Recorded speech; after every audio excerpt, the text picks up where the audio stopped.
beautiful yogi, beautiful yoga practitioner. Day 29. Now today is going to be unique and different from every other day because we're not going to emphasize our physical practice. We need to have a conversation. We're working together. You value what I do. But because of my experience in this space and being a professional in the yoga space, there are certain people and experience I've had that I want to share with you. I want to make sure you have the same resources vetted out. I don't have monetary interest in plugging the things I'm going to share with you. These are just people, places, experiences that I've had that have formed my knowledge and brought my life value. So I have my computer out today. We may have some time, maybe halfway through, to go through our yoga asanas, but I just want to sit down with you for our 30 minutes today, day 29, which means tomorrow will be our final day, putting everything together.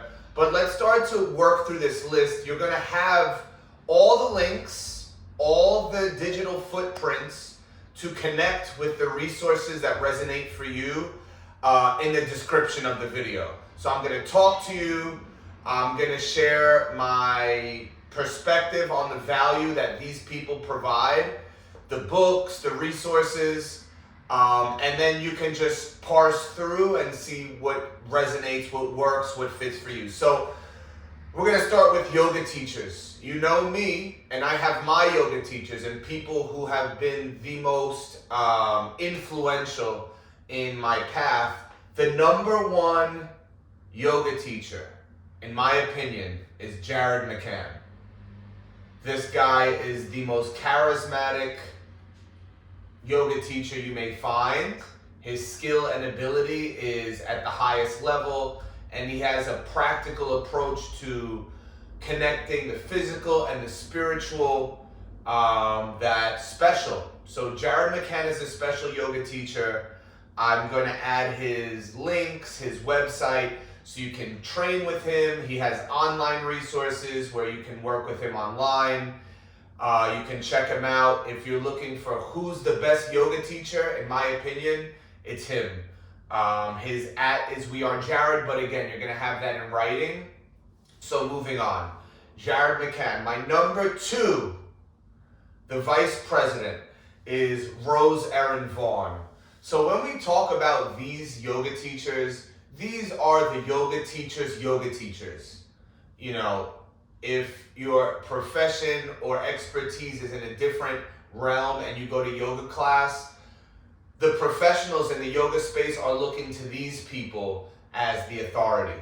So, these individuals are legitimate authorities in our profession. Erin Vaughan, I think Jared's in Texas. Erin Vaughan, Vaughan. Her name on Instagram, Erin Body Aware. She runs a teacher training program called Science of Self. And her website's BodyAwareNewYork. You're going to have all that in writing. All you have to do is click underneath the video. She is New York based. So since most of you will be New York based, she is the one person, actually there's 2 on this list who are New York based. I think she is the most important yoga teacher in New York City right now. She's important because she's a genius in her field.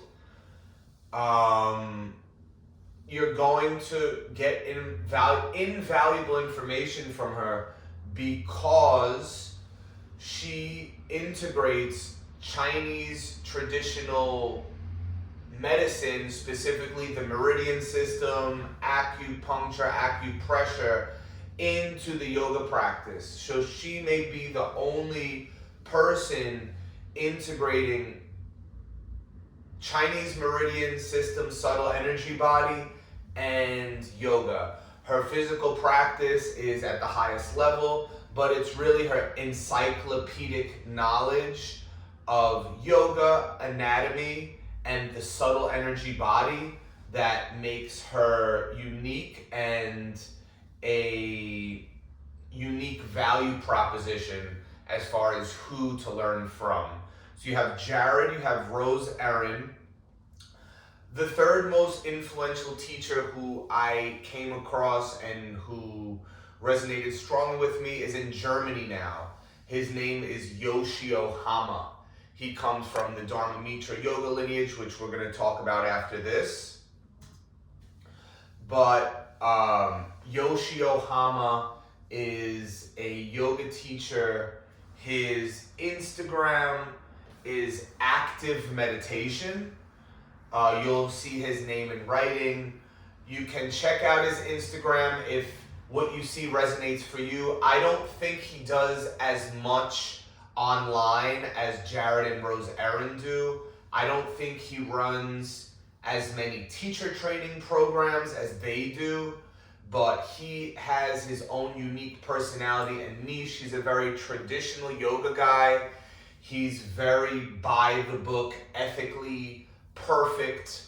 So he kind of is like this yoga ethics, physical asana master. All three of these yoga practitioners have super advanced physical yoga practice, but then there's another level of depth of knowledge, experience, and overall energy that's pretty amazing. As you can see, I'm sitting in the firm pose, so hopefully you're using a yoga asana now. I'm going to switch off, so at least while we talk and as you consume this information, we'll be working a little bit on asanas, and then probably around the 15 or 20 minute mark, we'll have 10 minutes left at least to do some yoga practice physical, but we'll see how it goes. So I'm going to change my seated posture now after I talk to you about my top three teachers, Jared, Rose, Erin, and Yoshio. As we move on to the fourth teacher on this list, who is the OG of these three teachers, ironically enough. So if Rose, Jared, and Yoshio are kind of all in their 40s, then, you know, Dharma Mittra influenced all of them. He is an old man. He's probably 80-something years old now. And he has a very influential yoga studio in Manhattan. It's on 24th Street. His name is Dharma Mittra. He's an old Brazilian yogi who found his guru sometime earlier in life and dedicated himself to the yoga practice. And his yoga school is DharmaYogaCenter. It's in Flatiron. So if you go to DharmaYogaCenter.com or their Instagram page, DharmaYogaCenter, I would recommend just search his name on their website, see when he's teaching, and go see him. So you go to Dharma Yoga Center and you take class with Sri Dharma Mittra. Dharma Mittra is the guy. Dharma Yoga Center is his studio. And this old man is still giving daily classes, usually around midday. Try any class with him. It's physical, and some of the classes are spiritual. He follows a lot of the Hindu dictates of Hindu yoga. So he's a strict traditionalist as well. His protege is Yoshio, who I mentioned earlier. But Dharma is still in New York City. So if you're in New York City, he's just on 24th Street and I believe it's 6th Avenue. You'll be able to see on the website more clearly Dharma Yoga Center. And like all these other resources, you're going to have the text underneath in the description. So you'll be able to click, copy, paste, and make sure all the details are right for you. Moving down from Dharma Yoga Center, let me give you one more resource in New York City. Honestly, my favorite place to practice, because a lot of yoga teachers go there. Yoga teachers are looking for the higher level. So if you see yoga teachers taking a class, it usually means the class is pretty good. Well, the place I want to shout out and acknowledge is SpiritLab. SpiritLab is run by colleagues who I came up in the game with. They've been able to attract senior yoga teachers like Rose, Erin, Vaughan to give classes there. But the great thing about Spirit Lab is that they're one of the few yoga studios in New York City that's not just doing basic yoga. Spirit Lab does challenging yoga. They do rocket yoga, which is an abbreviated form of Ashtanga. They do inversion classes. They do master classes. They do meridian yoga based on the work of Rose, Erin, Vaughan. So my recommendation would be to go to SpiritLabYoga.com, look at their daily schedule, and try to book a class that doesn't look like a normal vinyasa class, that doesn't look like a normal hot vinyasa class. Try to pick a 90-minute class or something that looks unique on their schedule, because odds are it is going to be unique. And if you want to explore yoga in an authentic and rigorous way with high-level people in the room, go to Spirit Lab. They're just a block or two south of Bryant Park in Midtown, very close to Herald Square as well. So it's SpiritLabYoga.com. And that's it for the New York scene. However, I want to share another yoga retreat center resource for you if you want to go into nature, be in a very quiet environment, a very contemplative environment. I spent a year and a half working on the staff in Michigan at SongoftheMorning Retreat Center. So their website is SongoftheMorning.org. They're located in the woods of Vanderbilt, Michigan, in the Pigeon River Forest. I believe it's a state forest. And they have an interesting history. They come from the spiritual yoga lineage of Yogananda. It's called Kriya Yoga. They are affiliated with a yoga cult called Self-Realization Fellowship, but they know how to meditate. They offer accommodations in nature, in nice, simple, quiet, peaceful, clean environment. They're not too crazy. They're an older yoga community. They're really emphasizing meditation. They have a nice bookstore, but my time there was well spent because I was able to use a lot of free time to create a meditation discipline and had the silence, stillness, and space to sit down for an hour twice a day and go deep on a lot of meditative techniques. So it's a great place for independent study.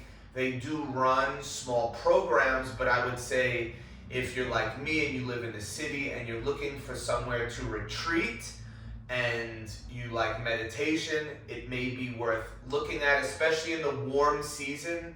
Heading up to Michigan,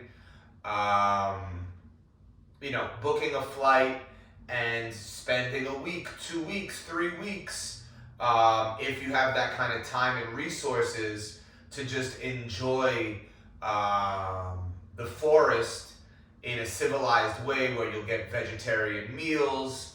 That can be a great way to do things. So the place is called Song of the Morning Retreat Center. The website is songofthemorning.org, and you can check them out and see if that's something that makes sense for you. Moving on from the yoga studios and retreat centers to another option.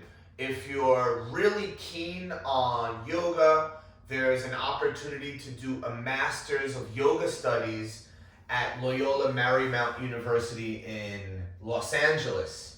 I was part of this program for a semester. Due to personal reasons, I didn't finish the program.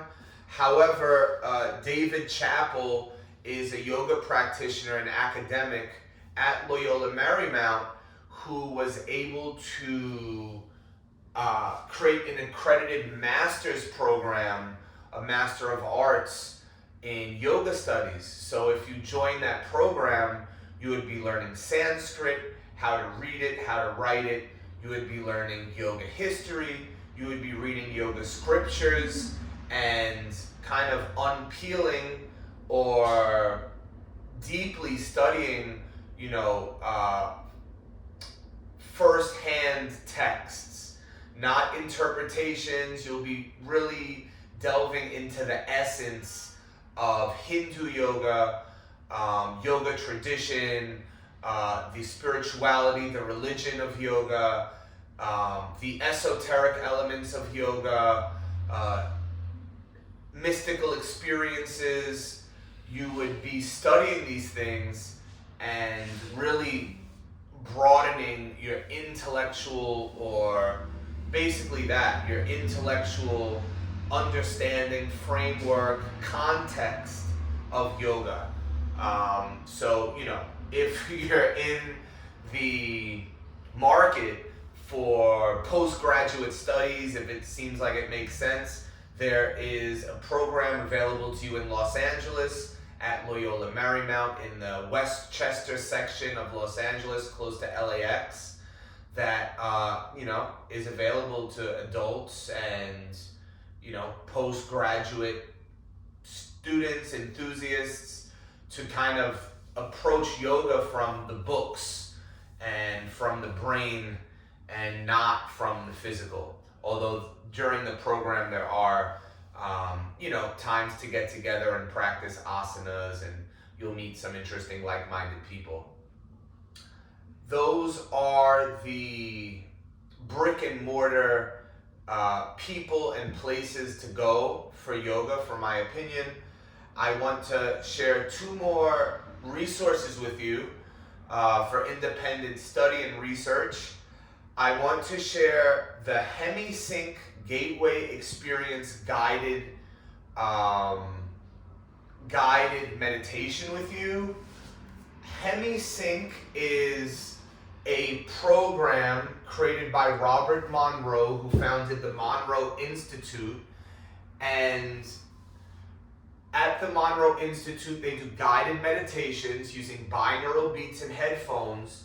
But I have found his system of working through different stages and steps of guided meditation to be some of the most fruitful guided meditation practices.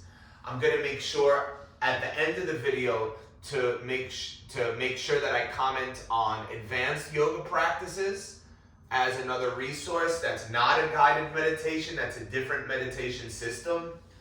But HemiSync Gateway Experience, I'm going to add a couple of links. The primary link is going to be the pirated guided meditations available on YouTube. So there are 50 sections, 50 meditations, and it's a system of meditation where you have to learn the protocol, you have to learn the system in order to be able to integrate it. So I love it. If you like guided meditation, I would say that in the English language, as far as I know, this is the #1 meditative resource. It's not experimental, it's proven. Robert Monroe was a businessman. I believe he was an engineer who had many out-of-body experiences. He has written, I believe, at least 3 books on his out-of-body experiences, the realms that he went to. And this was an American that really tapped into the astral realm, into the mystical, and he devised a way to use binaural beats to change the brainwave state in order for anyone to get into altered states of consciousness. So those resources will be there. I'll make sure to link his website as well, so that if you don't want to use YouTube, you can pay for in-person, meaning residential experiences in Virginia at the Monroe Institute, or you can download officially the resources that they have and use them at your convenience. The one book I want to share with you, there's so many books on yoga, I don't want to inundate you with books, but I do want to share one book with you that should be very interesting, that has great pictures and diagrams of how to do these mystical, spiritual, esoteric exercises from Kriya Yoga, or what Swami Satyananda Saraswati calls Kundalini Yoga. Swami Satyananda Saraswati is a mystic. He has tapped into the real magic of yoga. He comes from one of the greatest yoga giants of the 20th century, Swami Shivananda Saraswati. That's why you can go to a SpiritLabYoga, because he established that school. But Swami Satyananda Saraswati has a book called Kundalini Tantra. And it's not Tantra meaning sex, and it's not Kundalini Yoga meaning turbans. This is Hindu Kundalini Yoga from a very potent Swami that has passed, but his work lives on, and it will be some of the most probably mysterious, intriguing, easy to read, technical approach. So it's not theory just in the book. The book gives systems and practices that are not exercise based, they're energetically based. Things to squeeze, things to use your eyes, things to use your tongue,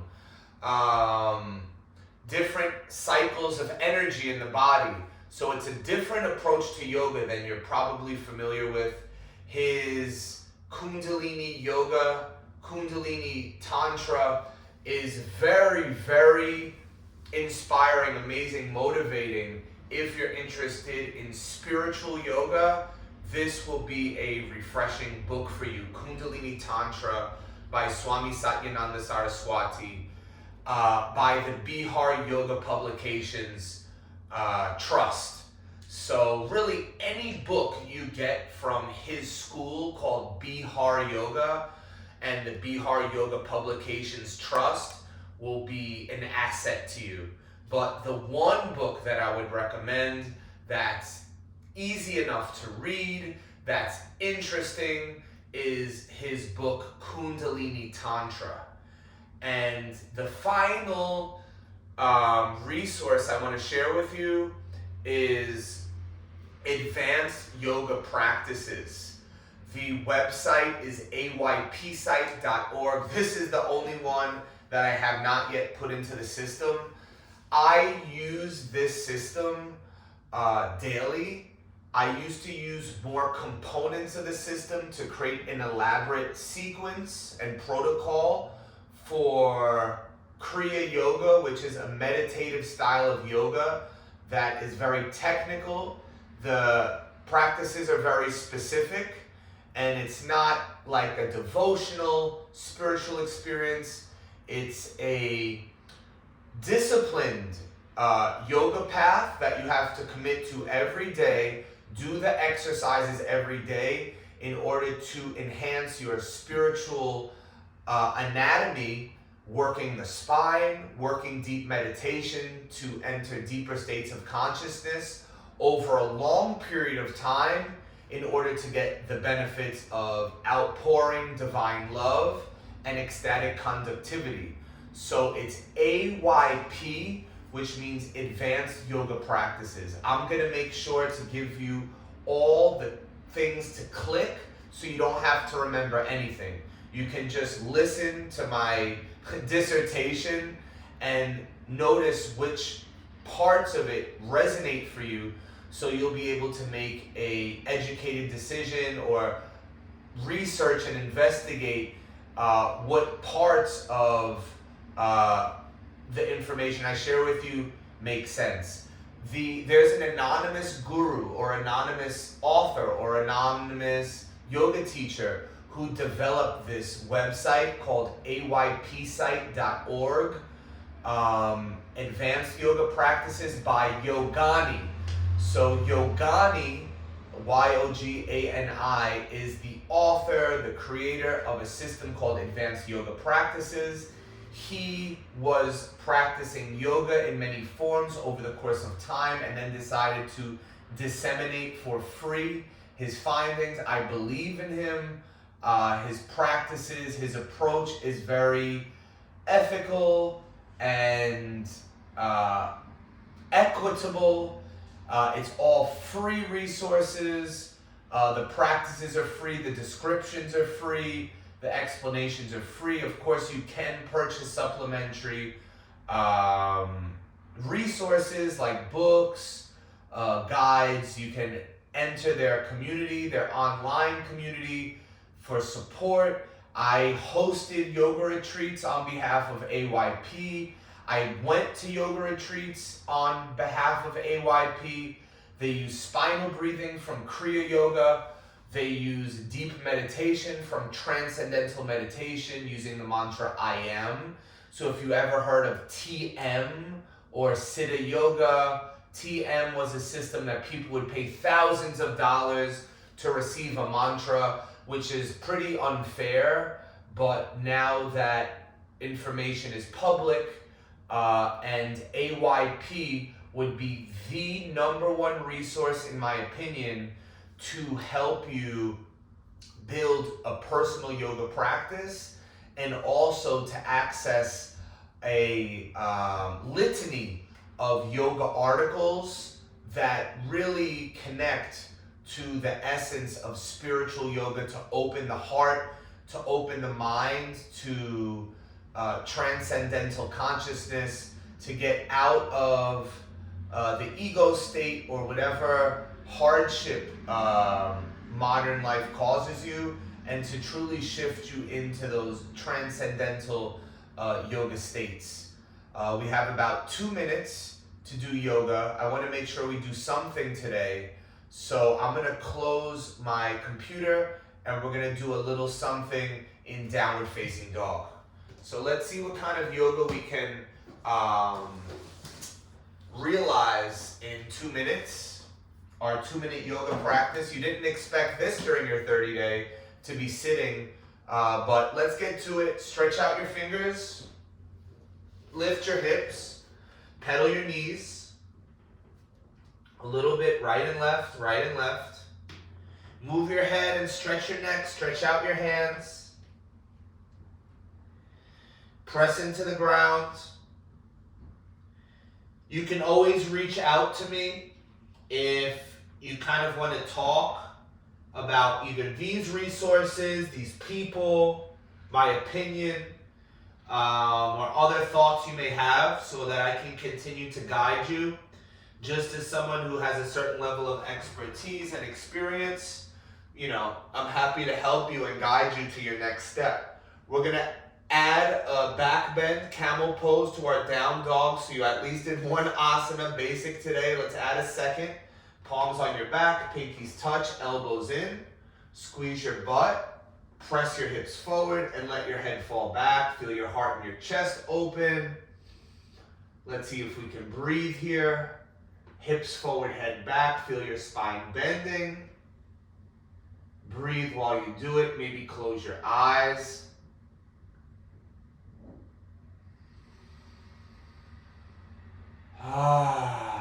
Let's hold the pose for 5. If your body's highly pliable, flexible, even though we didn't warm up that much, you can always bring your hands to your heels. Just make sure your hips continue to come forward, chest up, high, eyes back and head back. Look back, bending. Slowly release, hands to the spine. We're going to do one more pose today. As you sit on the heels, stretch your legs out in front of you. We're going to do a triumvirate, a trifecta, a trilogy of poses. You get my drift. Toes towards the face, hands up, reach up, make your upper body longer. Dive down, grab your feet. And then after you grab your feet, work your nose towards your knees. Feel your backside stretching, pull a little bit. pulling a little bit. Feel your hips, your back, your shoulders, your neck. Maybe tuck your chin. Let's enjoy this pose together for 5 counts. We'll take it slow so we can maximize our time. If you can, maybe go back to some of the other practices and get a full 30 minutes of your exercising. But today, I had to make sure that I opened up some pathways in the yoga universe so that you can continue to grow and you can continue to receive and benefit from the value of yoga from different perspectives. So let's stay here for 3, 2, and 1. If you haven't, or if you have the time and you're able to rest, let's use a little bit to roll onto the spine and the back.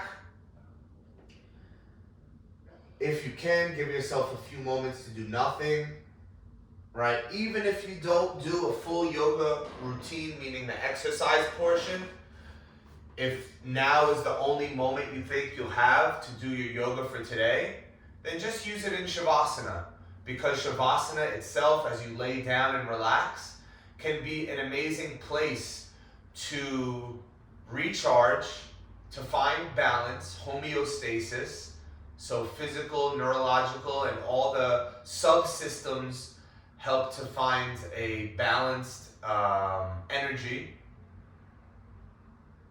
And do nothing. Physically soft, relaxed, just breathing. Smooth inhales and exhales. Neck, shoulders, and chest relaxed. Hopefully you're still in your Shavasana. And even though our 30 minutes is over, I would say, try and relax for a little bit longer. See if you can give yourself 5 more minutes or at least a few more breaths. It's always worthwhile to give yourself time. I'm glad I got to share with you some special options and value for you to search through and investigate and perhaps take advantage of. I'm always happy to support any questions you have about what I've shared. Tomorrow will be our last day together for our 30 days. Of course, always reach out to me if you need more private instruction, teacher training, or if you're in New York and you want to come to a class in person. We can even do Zoom trainings together or yoga calls, and we can do digital private instruction if that's something you feel like you're going to benefit from. I'm always happy to work with you in person, even if it's for the digital. So have a great day. If you can, stay in Shavasana. Later on, maybe you can do an extra 30 minutes or full yoga practice. And I can't wait to share day number 30 with you tomorrow. Peace.